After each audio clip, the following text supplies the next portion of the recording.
Vacation હોય અને તમારા બાળકો પીઝા બર્ગર સેન્ડવિચની જીદ કરતા હોય તો આ એક હેલ્ધી નાસ્તો જરૂરથી તેમને બનાવીને ખવડાવજો. બાળકો હોશે હોશે ખાશે અને ખૂબ જ પસંદ આવશે તેમને. તો ફ્રેન્ડ્સ, આજે મેં બનાવ્યા છે ચીઝ ગાર્લિક ઢોકળા. એટલા ટેસ્ટી એવા બને છે કે બધા જ ખાતા રહી જશે. તો ચાલો બનાવવાનું શરૂ કરી. તો ફ્રેન્ડ્સ, અહીં મેં હાફ કપ જેટલી સોજી લઈ લીધી છે. તો ઝીણો જે રવો આવે એ મેં લઈ લીધો છે. તો હાફ કપ જેટલો લીધો છે તે આપણે અહીં એક બાઉલમાં ઉમેરી દઈશું. ત્યાર પછી આપણે 1 કપ અથવા હાફ કપ જેટલું દહીં લઈ લેવાનું છે. દહીં થોડું ખાટું હશે ને તો આ ઢોકળા ખાવાની ખૂબ જ મજા આવશે.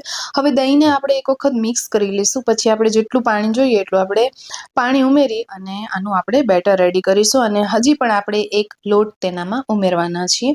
એ ઓપ્શનલ છે, જો તમને ન ઉમેરવું હોય તો તમે સ્કીપ કરી શકો છો. એમને એમ તમે ખાલી સોજીના ઢોકળા પણ બનાવી શકો છો અને એટલા સોફ્ટ બને છે કે દાંત વગરના આસાનીથી આ ઢોકળા ખાઈ શકશે. બિલકુલ તેને ચાવવાની જરૂરત નહીં પડે. તો ફ્રેન્ડ્સ, અહીં એક નાની વાટકી જેટલો મેં ચોખાનો લોટ ઉમેર્યો છે. એની જગ્યાએ તમે જે આપણે ઢોકળાનો લોટ પીસાવીને રાખતા હોય ને એ પણ તમે ઉમેરી શકો છો. તો આ આપણે ઇન્સ્ટન્ટ ઢોકળા બનાવી રહ્યા છીએ. ફક્ત 5 થી 10 જ મિનિટમાં તૈયાર થઈ જશે એવા ઢોકળાની રેસીપી આજે મેં તમારા સાથે શેર કરી છે અને એટલા ટેસ્ટી બને છે કે તમે ખાતા જ રહી જશો. નાનાથી લઈ અને મોટા બધાને જ ભાવશે તે રીતે આજે મેં આ ઢોકળાની રેસીપી બનાવી છે. તો ફ્રેન્ડ્સ, વિડીયો જરા પણ ગમે તો એક લાઇક જરૂરથી કરી દેજો. હવે ફ્રેન્ડ્સ, મેં 1 કપ જેટલું પાણી પાછળથી ઉમેરી દીધું છે અને ત્યાર પછી આપણે હાફ કપ પાણીની બીજી વાર જરૂર પડી છે તો આપણે અહીં પાણી ઉમેરી દીધું છે.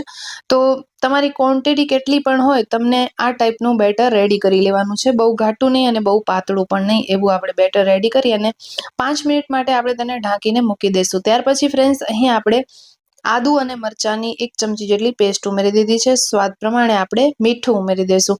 ફ્રેન્ડ્સ, જો તમે બાળકો માટે બનાવતા હો તો તીખાશ તમારા બાળકો કેટલું ખાતા હોય એ પ્રમાણે તમને અહીં ઉમેરવાનું રહેશે. અહીં તમને તેલ પણ ઉમેરવું હોય તો ઉમેરી શકો છો. મેં અત્યારે તેલ નથી ઉમેર્યું. હવે ઢોકળા આપણે ઇન્સ્ટન્ટ બનાવી રહ્યા છીએ તો એકદમ જાળીદાર બને ને એના માટે મેં અહીં ફ્રેન્ડ્સ ઈનો લઈ લીધો છે, ઈનો સોડા. તમે કોઈ પણ ખાવાના સોડા આવે તે વાપરી શકો છો. તો ફ્રેન્ડ્સ, અહીં આપણે ઈનો સોડા ઉમેરી હાફ પેકેટ જેટલું મેં એડ કર્યું છે કારણ કે આ એક જ થાળી જેટલું મેં બેટર બનાવ્યું છે. અને થોડું ઉપરથી પાણી અથવા લીંબુ નીચોવી દેવાનું અને આ સોડાને એક્ટિવેટ કરી લેવાની. ત્યાર પછી એકદમ સરસ રીતે મિક્સ કરી લેશું અને થાળીમાં આપણે તેલ લગાવી લેશું. તો આજે મેં અહીં સિંગનું તેલ લગાવ્યું છે જેથી કરીને ઢોકળાનો ફ્લેવર ખૂબ જ સારો એવો આવે. અને તેલ મેં બેટરમાં નહોતું ઉમેર્યું એટલે ફ્રેન્ડ્સ, અહીં મેં થોડું તેલ વધારે ઉમેર્યું છે. તો ફ્રેન્ડ્સ, અહીં આપણે આખી થાળીમાં તેલ સરસ રીતે લગાવી દેવાનું છે અને આ જે આપણે બેટર બનાવીને રાખ્યું ને એક વખત આપણે તેને ચલાવી લેશું કારણ કે સોજી છે એટલે તળિયે બેસી ન જાય એટલા માટે આપણે એક વખત ચલાવી લેવાનું. અને 5 મિનિટ આપણે બેટરને એટલા માટે રેસ્ટ આપ્યું કે સોજીને જેટલું પાણી પીવું હોય ને એ પી લે. પછી આપણે બેટર એમ લાગે કે બહુ થીક થઈ ગયું છે તો થોડું પાણી ઉમેરવાનું અને ન થયું હોય તો ઢોકળાની ડીશ રેડી કરી લેવાની. તો આ તમે બાળકોને ટિફિન બોક્સમાં પણ આપી શકો એવા ઢોકળા છે અને બાળકો હોશે હોશે ખાશે. તો અહીં મેં કઢાઈ અને પહેલેથી જ ગરમ કરવા માટે મૂકી દીધું હતું. મતલબ કે ઢોકળાનું જે સ્ટીમર છે તેને મેં પાણી નાખી અને ગરમ કરવા માટે મૂકી દીધું હતું. હવે આપણે તેનામાં આ ડીશ મૂકી દઈશું અને ત્યાર પછી ઉપરથી આપણે લાલ મરચાંનો પાવડર સ્પ્રિંકલ કરીશું. જો તમારા બાળકો લાલ મરચું પસંદ ન કરતા હોય તો નહીં ઉમેરવાનું અને મોટા માટે બનાવતા હોય તો થોડું ચપટી જેટલું ઉમેરી દેવાનું. હવે ફ્રેન્ડ્સ, અહીં આપણે 7 થી 8 મિનિટ વધીને 10 મિનિટ સુધી આપણે ઢોકળાને સ્ટીમ કરવાના છે. તો એ રીતે આપણે સ્ટીમ કરી લેવાના અને સ્ટીમ થઈ ગયા છે એકદમ સરસ એવા. કઢાઈઓ મેં સાઈડમાં મૂકી દીધો છે અને અહીં આપણે લઈ લીધું છે વઘારિયામાં થોડું તેલ, સિંગનું તેલ લીધું છે. તેલની જગ્યાએ તમે બટર પણ લઈ શકો છો. તેનામાં મેં લસણ ઉમેરી દીધું છે. હવે તમને જેટલું લસણ પસંદ હોય ને એટલું તમે ઉમેરી શકો છો. તો મેં અહીં 1 ચમચી જેટલું લસણ ઉમેર્યું છે. થોડા ચીલી ફ્લેક્સ ઉમેરી દીધા છે તીખાશ માટે અને આ બધી જ સામગ્રીને આપણે સાતળી લેવાની છે તેલમાં. ગેસની ફ્લેમ મેં બંધ કરી દીધી છે કારણ કે આ વઘાર બળે નહીં એટલા માટે.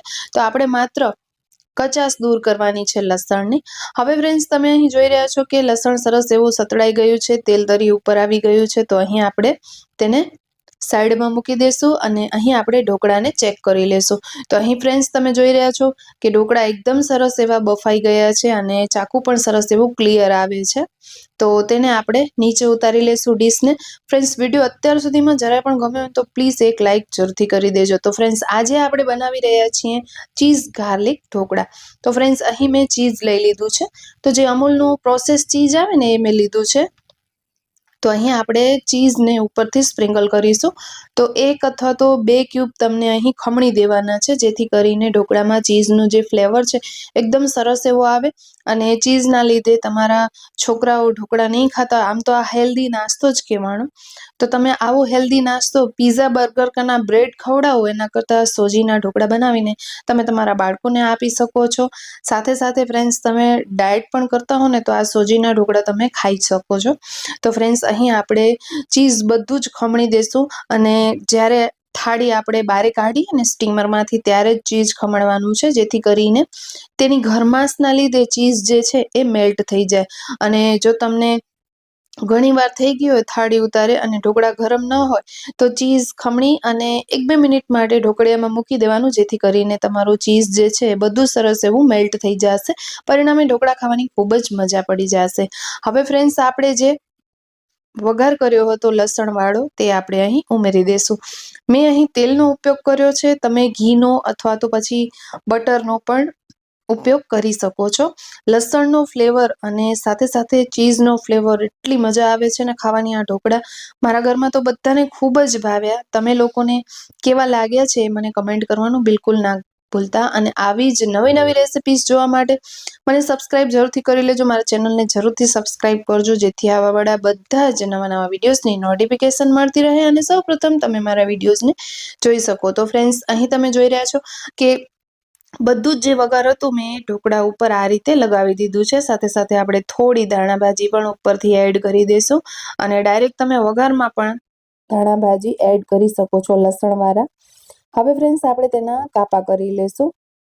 તો ઢોકળા અત્યારે નોર્મલ ગરમ જ છે અને તમે જોયું કે મેં ઉપર જે ચીઝ ખમણ્યું છે બધું જ સરસ એવું મેલ્ટ થઈ ગયું છે અને જોવામાં પણ એકદમ સરસ એવા ટેમ્પટિંગ લાગે છે. તો તમે વિચારો કે ખાવામાં કેટલા ટેસ્ટી હશે. તીખાશ તમે તમારા ટેસ્ટ એકોર્ડિંગ ઓછી વધુ કરી શકો છો. જો તમને વધારે તીખા ઢોકળા પસંદ હોય તો આદુ મરચાંની પેસ્ટ જે છે થોડી વધારે ઉમેરવાની અને મોળા પસંદ હોય તો એ પ્રમાણે બનાવવાના. અને લગભગ 7 થી 8 મિનિટ તમે તેને સ્ટીમ કરશો ને એટલે ઝટપટ તમારો આ નાસ્તો બનીને રેડી થઈ જશે. તો સાંજે બાળકો કંઈ ખાવાની જીદ કરતા હોય તો આવું હેલ્ધી બનાવીને જરૂરથી ખવડાવો, હોશે ખાઈ લેશે.